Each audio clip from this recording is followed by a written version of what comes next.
Kasabay kan pag-obserbar kan Semana Santa ang pagruso man kan mga turista sa man iba-ibang pasyaran sa Kabikolan. Pira sa mga ini, dinayo ang White Sand Beach kan Calagua sa Camarines Norte. Si Jessica Kalinog para sa detalye. Day na da kaya kan magbabarkadang inian init kan panahon. Kaya day na sindang pagduwa-duwa pang nagpasiring sa Eco Park na ini sa sitio Tawang, Barangay Fabrica, Calabanga, Camarines Sur. Enjoy po, malipot ang tubig tama-tama sa mainit na panahon. Yan, minsan budol fight, hindi na din nagigiribo yan. Minsan ang iba, hindi natin kukura si gulayon, may nyug na dyan. Igwa manin ATV ride na ino-offer sa Eco Park. Pero mahali pa sa Barangay Bigaas kung sa inpigigibuan orientation as in training antes magsabak sa 1-hour nature trip sa may pamitisan kan Mount Isarog. ATV is a very nice vehicle to promote and access with speed yung mga lugar diyo sa Calabanga, sa palibot kan Isarog. Sa syudad ni Naga, sa ruman sa naging destinasyon kan mga tao ang St. Padre Pio Green Valley sa Barangay Panikwason.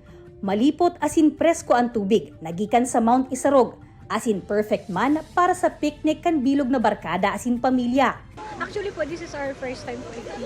At saka naging first time, naka-experience na po kayo sa Kayaban. Sabi na po, magayon ng tubig, malipot, refreshing po. Apwera kaini, igwa manin perfect para sa hashtag One with Nature trip mo sa Barangay Carolina. As a first timer po, okay man siya and di ko ina-expect na sobrang lipot pa lang kan tubig digdi as in. Piglalauman na mapadagos na ang siring kadakol ng mga makararigos digdi hasta sa masunod na bulan. Sa probinsya nin Camarines Norte, kasabay kan Semana Santa, rinibong mga turista man ang nagruso sa manlain-lain na tourist destination sa probinsya. Kabali na digdian Calaguas Group of Islands sa Vinsons asin Bagasbas Beach sa Daet.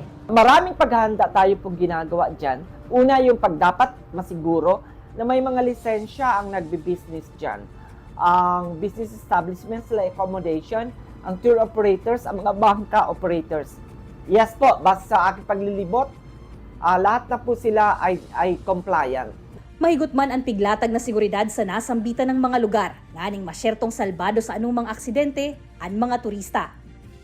Kaibanan si Carlo Abunita, sin Jovel Obiso, Jessica Kalinog, Balitang Bicolandia.